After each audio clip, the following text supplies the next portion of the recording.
Happy Tuesday. After sweeping the New York Mets, the Mariners hope to continue winning in Detroit against the Tigers.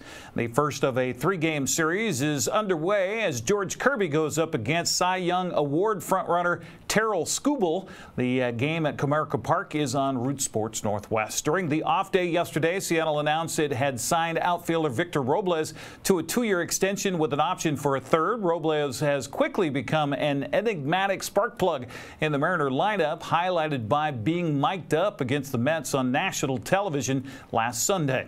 Mariners have some work to do in the American League West after the Astros topped Tampa Bay last night 6-1. That gives Houston a half-game lead over Seattle in the division. Texas dropped to 8.5 games back after a 5-4 loss to Boston in 10 innings. In another AL West game last night, the Angels fell at Toronto 4-2. Well, the Seahawks have officially bolstered their offensive line with the free agent signing of Connor Williams from Miami. Williams is coming off a season-ending knee injury in Miami a season ago and feels coming to Seattle will be a good fit. They're all awesome people. I mean, the building's made up of a lot of great people, and so that's been the most standout part. And the guys seem like a great room of guys, hard workers from practice today. So just excited to get in there and get working with everyone. I mean, and for Seattle, I mean, for August weather, this isn't bad, you know, so this works. I'm sorry. Why'd you choose the Seahawks? I always like building, and so building with the new team, with the whole new program and everything, and then how they pursued me and how they wanted me, I think it made a great mutual fit, and so just excited to be part of it. Connor, your agent said it was one of the most miraculous recoveries he had seen. When did you know that you'd have a chance to be back? I think the whole time I felt like I had a chance. You know, I took the off season slowly and steady, and just with my methodical approach to it, and I had belief in it all the way. Coach Mike McDonald says they're taking a careful approach to Williams, trying to slowly work him in by the time the regular season starts. It's just an opportunity to get a great player on our football team, and it's really that simple. Where's he at health-wise, and what can you tell us about his readiness? Yeah, we got a pretty good plan in place now. He'll be with the sports performance folks for the next week or so, and you know, until we can get him full speed for practice. But we're shooting for either Cleveland week or after to get him out here and practicing for real. Is him being able to play week 1, is that realistic at this point? That's the goal right now. Seattle flew out today to Tennessee to practice tomorrow and Thursday with the Titans before playing their second preseason game Saturday at 4 o'clock. You can watch that game on King 5 TV. For the first time in franchise history, the Wenatchee Apple Sox came back in a best-of-3 series after losing the first game to win and advance. Wenatchee beat Victoria in Game 3 of their West Coast League North Division playoff series last night, 7-2, to advance to the divisional championship Wednesday. Cam Hoyland was the spark plug for the Apple Sox that they needed both on the mound and at the plate. I was joined by Brandon Schmitten with a call here on the NCWLIFE channel. One in the dirt with 2 strikes and have confidence that first pitch swung on, popped up shallow right field, and this is going to be trouble, and it will drop in for an RBI single, and Victoria takes the lead. Pitch swung on a chop slowly towards the shortstop. He'll feed it and drop it, and run's going to score on a little Paul Thomas Senior Stadium help. Yep. 1-2 the count to Hoyland here. Pitch on the way to the plate, swung on a fly ball really deep well. to right center field, backing up Crosland, and it will be go. Home run for Cam Hoyland. Look how excited he is as he pumps his fist, rounding the bases. That's one of the quickest home run shots I've ever seen. As he comes home, another home run for Cam Hoyland, 2 nights in a row, gives the Apple Sox a 2-1 lead. Infield pulled in here as Cooper Witten steps in. Pitch to him, there we swung go. on, and a fly ball deep to left field, going back, looking up. No, it's not it's out, off the fence. Off the wall. 1 run scores. Here comes the throw in. They're going to hold the runner at third base. Apple Sox extend the lead to 3-1. 2 runs in the inning. And we talked about that home run and maybe jolting the offense. James Castagnola now will try to continue it, and he'll hit it in the air to left field, and it goes over the left fielder's head. 1 run scores. Rounding third and heading for home. A second run is going to score on the 2-run double by James Castagnola. doubt that we're going to see Hoyland come back out. I may be wrong. And how about Jonathan Fitz with a base hit to left field. Here comes the throw home and the slide, and safe at home is the base runner, and then down to second on the throw that got away from the catcher is Jonathan Fitz. So give an RBI single to Fitz.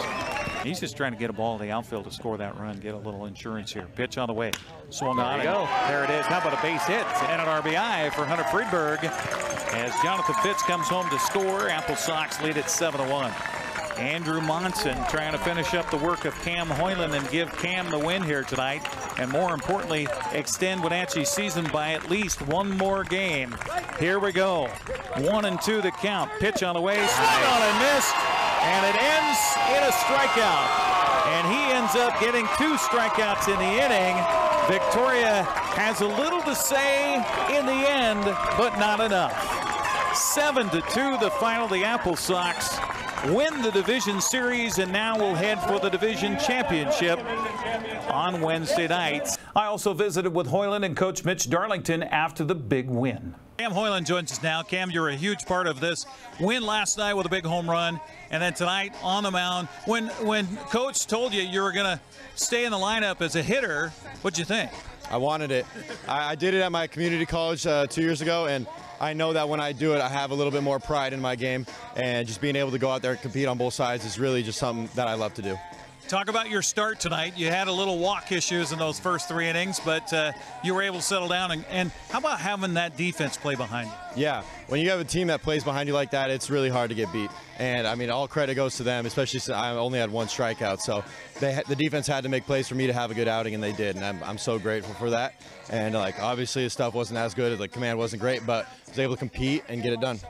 Well, let's talk about your at-bat. You fall behind there, 0-2, and I could kind of tell your body language was like, okay, I really want to help us out offensively. And that ball, I mean, you had to have known as soon as you hit it, it was gone. Yeah, not like last night where I knew it was off the bat, but I knew it had. I mean, the sound of that one, any person that was blind could hear that and go, oh, that's a home run. Yeah, I knew I got it about just as good as the other one, and I knew with the wind here, this park plays pretty big, but the wind was able to help push it out just enough to get it out. There was a little bit of excitement for you. I've never seen a home run trot that fast. I mean, you were sprinting around the bases. Yeah, well, I knew, especially after I've had some where they go off the wall, and I don't want to pimp it, especially so. It's hard for me to slow down once I get going, but it was such an important at bat for me and just really meaningful, and I couldn't hold back my excitement. Immediately following the Nanaimo game, you know, we kind of huddled up, and the bottom line was they've got to come to our yard, and they're going to have to beat us. And we all kind of looked at each other and smiled and said, that's not going to happen. We're not going to lose at Paul Thomas. So we came back here and we got it done. Well, and that's so huge about your record during the season, your first half title, your second half title. I mean, that helped you get that home field advantage. Absolutely. Yeah, these guys have been playing good baseball all summer. Even after winning the first half, you know, not coasting and trying to go get that second half and secure home field throughout. And so that was the plan going in, and we took care of business. Cam Hoyland goes 5 1/3 for you. You sent him back out there in the 6th and, you know, had that double, so you go out and grab him. Talk about his performance. Yeah, really gritty. Honestly, I didn't think he had his best stuff. You know, he got into some trouble early, had a lot of runners on, and was kind of flirting with danger. And kind of going into that inning, we knew, you know, we want to give the ball to Monson and let him kind of try to close this out. But then he goes out there and hits a home run, and me and Mike, being ball players, go, dude, you hit a home run, you're going to come back on the mound with a little bit of adrenaline. So let's go see if he can get another batter. So. Well, and talk about that home run. I mean, you guys had a couple of runs on the board at that point, but, I mean, that just ignited your offense to score 5 runs in that frame, and it all starts with him cracking that one over the wall. 100%, yeah, I thought that changed the game. You know, it was tough there for a while. You know, Max Hartman put a good swing on a ball that was caught down the line. We were bunting even with 1 out, just trying to see if we could manufacture, play, you know, make some pressure on them. But, yeah, Cam honestly turned the game with that swing and ignited our whole dugout, whole team. James Castagnola had 3 hits last night, while Hunter Friedberg delivered 2. The Bellingham won Game 3 of its series with Edmonton last night 5-1 to advance to face Wenatchee for the North Division Championship. That'll be Wednesday night. NCWLIFE will broadcast that game starting at 6:30. The South Division Championship will be settled between Corvallis and Portland at Goss Stadium at Coleman Field. That also tomorrow night at 6:35. The winners of tomorrow's games will advance to the West Coast League Championship in either Corvallis or Portland. That would be Friday night at 6:35. Well, the Columbia River 13U baseball team picked up its first win of the Babe Ruth World Series yesterday. Greater Wenatchee edged North Providence Smithfield, Rhode Island 7-5 to finish pool play 1 and 2. The boys will most likely face a play-in game in the bracket tomorrow. The rest of the teams in the tournament were wrapping up their pool play today. Meanwhile, the Wenatchee 10U team wraps up pool play today against a team from Czechoslovakia in the Cal Ripken World Series. Bracket play is set to begin tomorrow. Wenatchee came into today with a 1-2 record. That's a look at sports news. I'm Eric Granstrom. Have a happy Tuesday.